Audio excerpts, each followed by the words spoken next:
The US Secretary of State, Antony Blinken, has described President Putin's invasion of Ukraine as a strategic failure for Russia. His comments came as he arrived in Finland, months after it became NATO's newest member. Mr. Blinken said the invasion had weakened Russia diplomatically, economically and militarily. Let's have a listen now to some of what he had to say a short while ago. Today what I want to do is set out this and the many other ways Putin's war of aggression against Ukraine has been a strategic failure, greatly diminishing Russia's power, its interests and its influence for years to come. And I'll also share our vision of the path to a just and lasting peace. When you look at President Putin's long-term strategic aims and objectives, there is no question Russia is significantly worse off today than it was before its full-scale invasion of Ukraine, militarily, economically, geopolitically. That was Antony Blinken speaking a little earlier. Well, I'm joined now by Raphael Loss, who's an expert in European security for the European Council on Foreign Relations. Thank you so much for joining us, Raphael. So how do you think that speech will have gone down in Finland? Because while a lot of it was addressing the world, really, especially at the beginning, it was about reinforcing the ties with Finland. Very much so. Finland is the latest addition to the NATO alliance. It submitted its application just last year following Russia's full-scale invasion of Ukraine. And so there's been an intense diplomatic effort by the United States, but other allies as well, to integrate Finland into the alliance, to welcome it through this family that has spanned the Atlantic Ocean for the past 70 years and provided European security and Ukraine's support for the past 16 months of this onslaught. And just how significant was Antony Blinken's visit to Finland?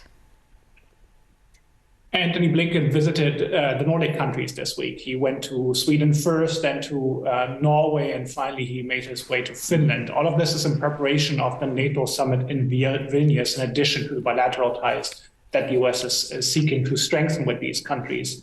The US is also looking more towards a Arctic posture. It is strengthened its military, economic, diplomatic engagement with countries of the Arctic Circle, and Blinken's visit to Finland is very much part of that as well. It's about strengthening the visibility of the transatlantic ties. Yes, and Antony Blinken reinforced the importance of those. He talked a lot about it being a new era, and he also said that it would be unthinkable before Russia's invasion. How much do you think that was the case? Because it's interesting, isn't it, to look at Finland's attitude towards NATO before and after Russia's invasion? I mean, Finland joining NATO eventually was pretty much unthinkable before this full-scale invasion by Russia of Ukraine. And it was largely due to public pressure on the Finnish government that finally the application was submitted. So the war that is happening in Ukraine, that Russia started in Ukraine 9 years ago, but intensified certainly in February of 2022, has produced a lot of dynamism in European security discussions. And one of those results is certainly Finland's and hopefully soon Sweden's membership in the NATO alliance. Yes, and on the subject of Sweden then, given that Sweden is next to join, what difference do you think that will make to the strength of European allies and the position of Russia geopolitically? Prior to Finland and Sweden's application to join the NATO alliance, a lot of NATO military planning focused on securing the three Baltic nations, Estonia, Latvia, and Lithuania, from prospect of Russian military aggression. And that is a difficult military problem to solve because there's only a small land bridge between eastern Poland and Lithuania, the so-called Slovakian Gap.